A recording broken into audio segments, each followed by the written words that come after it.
School of cultural texts and রেকর্ডসের সাম্প্রতিকতম বৈদ্যুতিন সংরক্ষণের যে কাজগুলো হচ্ছে তার মধ্যে একটা গুরুত্বপূর্ণ কাজ হচ্ছে জীবনানন্দ দাশের পাণ্ডুলিপির বৈদ্যুতিন সংরক্ষণ। এই পর্যায়ে আমাদের কাছে 100টি পাণ্ডুলিপি রয়েছে এবং 100টি পাণ্ডুলিপি আমরা বৈদ্যুতিন সংরক্ষণ বা ডিজিটাল আর্কাইভ তৈরি করার প্রাথমিক যে কাজটা সেটা সম্পন্ন করেছি।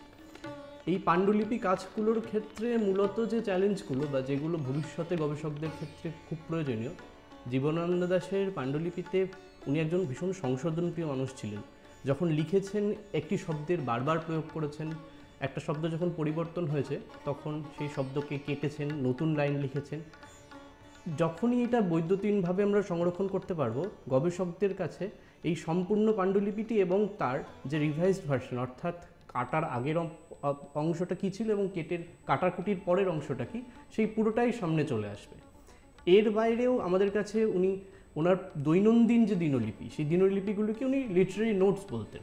এই লিটারেরি নোটসের মধ্যে থেকে আমরা বেশ কিছু সাংকেতিক শব্দ পেয়েছি এবং এমন কিছু রেফারেন্সও পাওয়া গেছে যেগুলো ওনার মূল যে উপন্যাস বা কবিতা সেখানকার যে চরিত্র রয়েছে, সেই চরিত্র নির্মাণের সময় উনি কিভাবে ভেবেছেন সেই চরিত্রকে, অথবা নির্মাণ হয়ে যাওয়ার পরবর্তীকালে সেই চরিত্র সম্বন্ধে ওনার কী মতামত, সেই নানাবিধ তথ্য আমরা এর মধ্যে পেয়েছি। সেখানে বনলতা সেনের রেফারেন্স রয়েছে।